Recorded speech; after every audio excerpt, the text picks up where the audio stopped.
Hello नमस्कार जय हिंद साथियों, आप सभी लोगों का एक बार फिर से स्वागत है संस्कार लर्निंग के इस यूट्यूब चैनल पे। तो दोस्तों आज हम लोग हिंदी का एक मोस्ट इम्पॉर्टेंट टॉपिक संधि को स्टार्ट करने जा रहे हैं। और आपको दोस्तों इस चैनल पे डे बाय डे आपको हर एक सब्जेक्ट जो आपके एग्ज़ाम में सिलेबस है उसको कंप्लीट यहाँ पे करवाया जाएगा। जैसा कि मैंने बताया था प्यून का सिलेबस, तो उसको आपको हमारे इसी यूट्यूब चैनल पे पूरा सिलेबस करवाया जाएगा। तो आप सभी लोग इस चैनल को सब्सक्राइब कर लेंगे और डे बाय डे जितनी भी क्लासेज आती हैं उसको आप लोग को करना है, क्योंकि उस क्लासेज में आपको previous year question paper, extra question paper है ना, एक्सपेक्टेड जो क्वेश्चन होते आने के चांसेज है वो सब क्वेश्चन यहाँ पे करवाए जाएंगे। तो आज का जो पहला टॉपिक है हमारा संधि, तो संधि से आज हम लोग स्टार्ट करते हैं। ठीक है, तो यहाँ पे पहला सवाल यहाँ पे कहा जा रहा है दोस्तों, दो वर्णों के मेल से होने वाले उत्पन्न विकार को क्या कहते हैं, है ना। दो वर्णों को मेल से उत्पन्न विकार को हम लोग क्या कहते हैं। ऑप्शन नंबर ए है संधि, ऑप्शन नंबर बी है समास, ऑप्शन नंबर सी उपसर्ग, ऑप्शन नंबर डी है प्रत्यय। तो ध्यान रहे दोस्तों, इसका जो करेक्ट आंसर होगा वो हो जाएगा संधि। ठीक है, संधि हमेशा दो वर्णों के मेल से ही बनता है, वर्ण के मेल से ही संधि बनता है। समास की अगर बात करें दोस्तों, तो समास हमारा दो शब्द से मिलकर, दो या दो से अधिक शब्दों से मिलकर बनता है। उपसर्ग दोस्तों वैसा शब्द जो किसी भी शब्द के आगे लगकर शब्द का अर्थ परिवर्तित कर देता है उसे उपसर्ग कहते हैं, और जो यह पीछे में लगकर शब्द का अर्थ बदल दे, है ना, रूप बदल दे, तो उसे हम लोग क्या कहते हैं, प्रत्यय कहते हैं। उम्मीद है ये क्वेश्चन क्लियर होगा। अगला सवाल आप सभी के स्क्रीन पे है। क्वेश्चन नंबर यहाँ पे दूसरा कहता है संधि कितने प्रकार के होते हैं। संधि कितने प्रकार के होते हैं, तो आई होप आप सभी को पता होगा। संधि दोस्तों तीन प्रकार के होते हैं, है ना।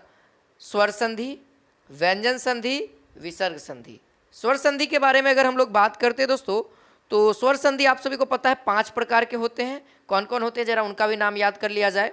पहला दीर्घ संधि, दूसरा गुण संधि, तीसरा वृद्धि संधि, चौथा यन संधि, पांचवा हमारा अयादि संधि। ये 5 प्रकार के स्वर संधि होते हैं। ठीक है, बाकी आप सभी को क्या करना है ना, सारे को थ्योरी भी पढ़ना है, कंसेप्ट क्लियर कर लीजिएगा ताकि आपके एग्जाम में एक भी सवाल ना पूछे। देखिए संधि से 3 टाइप में सवाल पूछते हैं। पहला, संधि से थ्योरिकल सवाल आएंगे। दूसरा कि कौन सा संधि है ना, संधि पहचानने के लिए आएगा। और तीसरा दोस्तों एक टाइटल दे देगा और उसका विग्रह करने के लिए कहेगा, यानी कि विच्छेद करने के लिए कहेगा। 3 तरह के सवाल बनेंगे आपके एग्जाम में, बस 3 तरह के। देखिए तीसरा नंबर सवाल है, दयानंद में प्रयुक्त संधि का नाम है। दयानंद में प्रयुक्त संधि का नाम क्या है। गुण संधि है, दीर्घ संधि है, व्यंजन संधि है, या फिर यन संधि है। यही सवाल आपसे कुछ अलग ढंग से ऐसा पूछा जाएगा, दयानंद किस संधि का उदाहरण है, इस तरीके से भी पूछा जा सकता है। तो देखिए दोस्तों, यह जो करेक्ट आंसर होगा दोस्तों दीर्घ संधि होगा। सर मैं दीर्घ संधि कैसे बता पा रहा हूँ, तो मैं इसका एक सटीक सा आंसर बताऊंगा दोस्तों। दीर्घ में हमको पढ़ना क्या क्या है, तो सबसे पहले आ पढ़ना है, दीर्घी पढ़ना है और दीर्घु पढ़ना है। ये 3 को पढ़ना है। अब ये तीनों का जिक्र जहाँ पे होगा हम डायरेक्ट दीर्घ संधि बताएंगे। देखिए दयानंद, दया, दया, या के बगल में क्या आ रहा है, आ हमेशा किस चीज़ से मिलकर, जहाँ भी आ मिलकर के बने वह दीर्घ संधि का ही उदाहरण हो, चाहे बड़की ई रहे चाहे छोटकी बड़ी ऊ रहे, तो ये सब दीर्घ का ही उदाहरण रहेगा। ठीक है, देखिए जैसा कि अगला सवाल आप सभी के स्क्रीन पे है, आप लोग भी ट्राई करिए।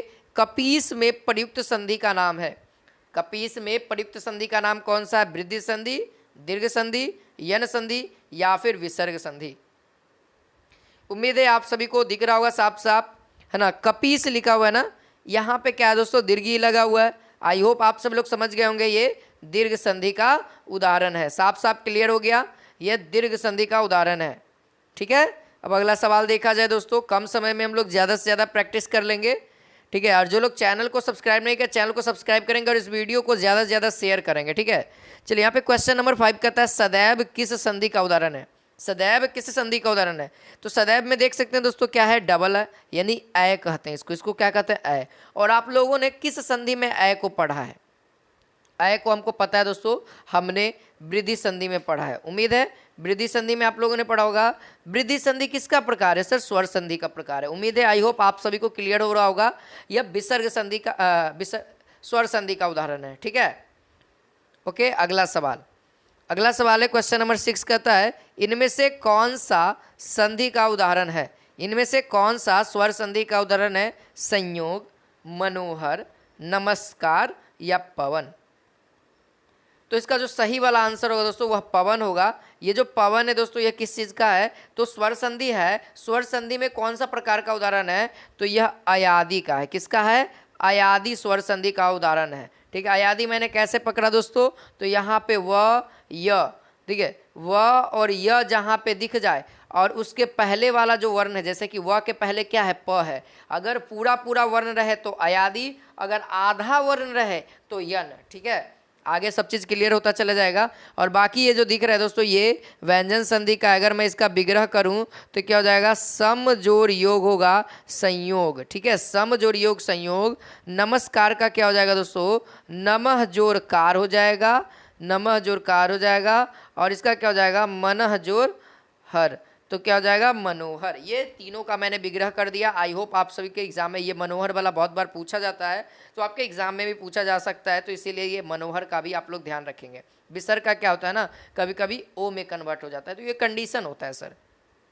आगे देखिए अगला सवाल, क्वेश्चन नंबर 7 यहाँ पे कहता है कि निम्नांकित में से कौन सा शब्द वृद्धि संधि का उदाहरण है। देखिए वृद्धि संधि का मैंने बताया ना, ए या फिर औ, है ना, ए या फिर औ, जो भी हो बड़ा हो, ये वृद्धि संधि कहता है ना। बड़ा होगा यानी वृद्ध होगा, बूढ़ा होगा, यहाँ से ये भी, ये दोनों बड़ा है सर, सबसे बड़ा है। तो यहाँ पे देख सकते हैं अय है यानी ये वाला हो गया, औ है यानी कि ये वाला हो गया, यहाँ देखो औ है यानी यही वाला, तो बचा हुआ जो हमारा है वही हमारा करेक्ट आंसर हो जाएगा, गुरुपदेश। ओके, चलिए अब अगला सवाल देख सकते हैं दोस्तों। क्वेश्चन नंबर यहाँ पे 8 देखिए, कहता है निम्न में दीर्घ संधि प्रयुक्त पद कौन सा है। निम्न में दीर्घ संधि प्रयुक्त पद कौन सा है। ऑप्शन ए है महर्षि, ऑप्शन बी है देवेंद्र, ऑप्शन सी है सूर्योदय, ऑप्शन नंबर डी है दैत्यारी। तो देखिए दोस्तों इसका जो करेक्ट आंसर होगा वह हो जाएगा ऑप्शन नंबर डी। क्यों सर, क्योंकि दीर्घ संधि का रहा है और दीर्घ संधि में हमने पढ़ा आ दीर्घी दीर्घु, तो यहाँ पे हमको साफ साफ दिख रहा है आ। ठीक है, अब बहुत सारे बच्चे कहेंगे सर ए भी तो दिख रहा है, तो ए भाई बीच में देखना है, बीच में देखना है। जैसे आप लोग इधर भी एग्जाम्पल देखोगे तो यहाँ देखो बीच में है, जहाँ पे हम इसको तोड़ सकते हैं इस स्थान पे, जहाँ पे नहीं तोड़ सकते उस स्थान पे नहीं देखना है। ठीक है, ठीक है, तो इसका क्या हो जाएगा, दैत्य जोड़ आरी, है ना, दैत्य जोड़ अरी। और यहाँ पे ये गुण संधि हो जाएगा, गुण संधि हो जाएगा, गुण संधि होगा, महाजोड़ ऋषि, देव जोड़ इंद्र, सूर्य जोड़ उदय, ये तीनों ही गुण संधि के उदाहरण हो गए। चलिए अब अगला सवाल देखा जाए। क्वेश्चन नंबर 9 यहाँ पे कहता है पवित्र में प्रयुक्त संधि का नाम बताइए। पवित्र किस संधि का उदाहरण है, यन संधि, गुण संधि, अयादि संधि या फिर वृद्धि संधि। उम्मीद है आप सभी को ये सब सवाल समझ में आ रहे होंगे।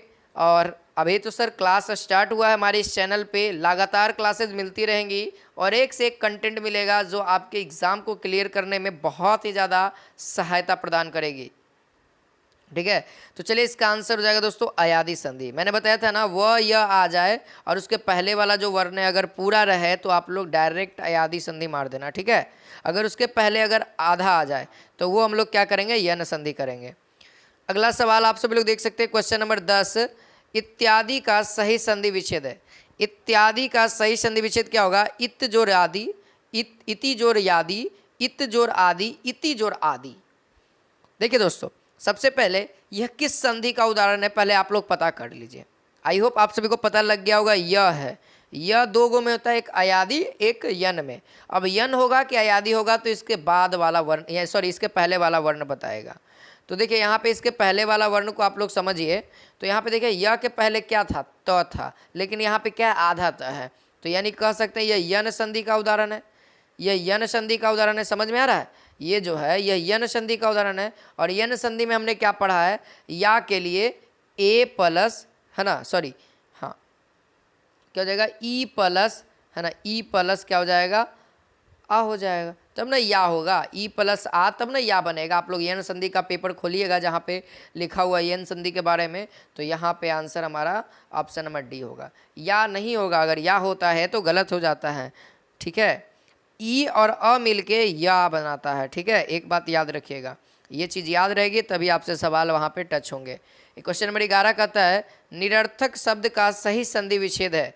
निरर्थक शब्द का सही संधि विच्छेद क्या हो जाएगा, निर जोड़ अर्थक, निरह जोड़ अर्थक, निह जोड़ अर्थक, और ऑप्शन नंबर डी है निरा जोड़ अर्थक। तो उम्मीद है आप सभी को ये सवाल समझ में आ रहा होगा। तो निरर्थक सबसे पहले किस संधि का उदाहरण है, तो यह विसर्ग संधि का उदाहरण है। और विसर्ग संधि को हम लोग कुछ इस तरीके से लिखते हैं, ठीक है। यह वाला जो होता है दोस्तों, है ना, र के बाद अगर अ आए, है ना, अगर अ आए, देखिए दो कंडीशन है। पहला तो विसर्ग के पहले देखेंगे अ या फिर आ नहीं आना चाहिए। विसर्ग के पहले अ या आ नहीं आना चाहिए, उसके अलावा कोई भी स्वर हो चल जाएगा। तो देखिए विसर्ग के पहले क्या है, नी यानी ई है, ठीक है, कोई दिक्कत नहीं। और इसके बाद कहता है कि अगर अ आ अगर उ आ जाए, ठीक है, अगर अ आ उ आ जाए और उसके बाद दोस्तों कोई भी वर्ग का तीसरा चौथा पांचवा वर्ण आ जाए, य र लव आ जाए, ठीक है, तो वो क्या होगा दोस्तों, र में कन्वर्ट हो जाएगा। तो यहाँ पे देख सकते हैं विसर्ग जो है वह र में कन्वर्ट हो चुका है ना, र में। तो इसी तरीके से हमारा करेक्ट आंसर हो जाएगा, आधा र में, लेकिन यहाँ पे अ है तो उसको पूरा पूरा र बना दिया, ठीक है। अगला सवाल है दोस्तों क्वेश्चन नंबर 12, यहाँ पे कहता है परोपकार में उपयुक्त संधि का नाम है। परोपकार में उपयुक्त संधि का नाम क्या है दोस्तों, विसर्ग, गुण, वृद्धि या फिर यन, ठीक है। तो यहाँ पर से क्या हो जाएगा, पर जोर उपकार, है ना, पर जोर उपकार। और यहाँ से क्या है, यहाँ से अ आ रहा है और यहाँ से क्या आ रहा है, उ आ रहा है। और अ और उ मिलके क्या बनाता है, ओ बनाता है, सबको पता है। तो यहाँ पर से जो करेक्ट आंसर होगा दोस्तों वो क्या होगा, गुण संधि हो जाएगा, गुण संधि हो जाएगा ना। चलिए अब अगला सवाल देखा जाए।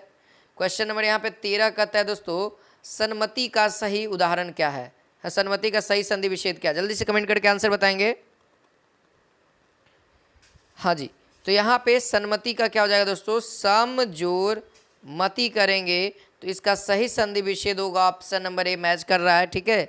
बाकी दोस्तों इसमें से कोई भी नहीं है जो आपको सही अर्थ दे, ठीक है। पता है ना, सम जोर म तक के जितने लेटर होते हैं वह न के उच्चारण में किया जाता है। जैसे और भी एग्जाम्पल मैं बता देता हूँ, जैसे सम जोर सार करते हैं तो क्या बोला जाता है, संसार, संसार। तो न को हम लोग बिंदु में लिख देते हैं, यहाँ पे न को पूरा दर्शाया गया है, ठीक है। तो सेम उसी तरीके से होगा। अगला है 14 नंबर सवाल, यहाँ पे कहता है महेश का सही संधि विच्छेद है। महेश का सही संधि विच्छेद क्या है, महोजोरीस, महाजोरीस, महीजोरीस या महीजोरीस। तो यहाँ पे दोस्तों आप सभी लोग देखेंगे महाजोरीस इसका करेक्ट आंसर होगा और ये गुण संधि का उदाहरण रहेगा, ठीक है। आज और ई मिलके क्या बनाएगा, ए बनाएगा, ठीक है। चलिए अगला सवाल है क्वेश्चन नंबर 15, यहाँ पे कहता है उज्ज्वल का सही संधि विच्छेद क्या है। उज्ज्वल का सही संधि विच्छेद, देखिए आपके एग्जाम में एक और सवाल बन सकता है यहाँ से कि बताइए निम्नलिखित में से शुद्ध रूप में शब्द कौन सा है।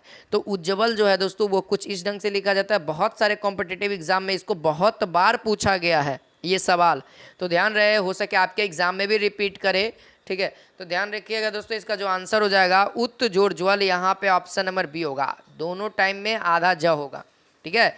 तो ये क्या हो जाएगा, उज्ज्वल, उज्ज्वल, ठीक है। तो आई होप दोस्तों आज की वीडियो पसंद आई तो लाइक शेयर कमेंट करके बताएंगे और फिर मिलते हैं इसी के साथ नेक्स्ट क्लास में। आज के लिए इतना ही, तो जय हिंद, जय भारत, वंदे मातरम।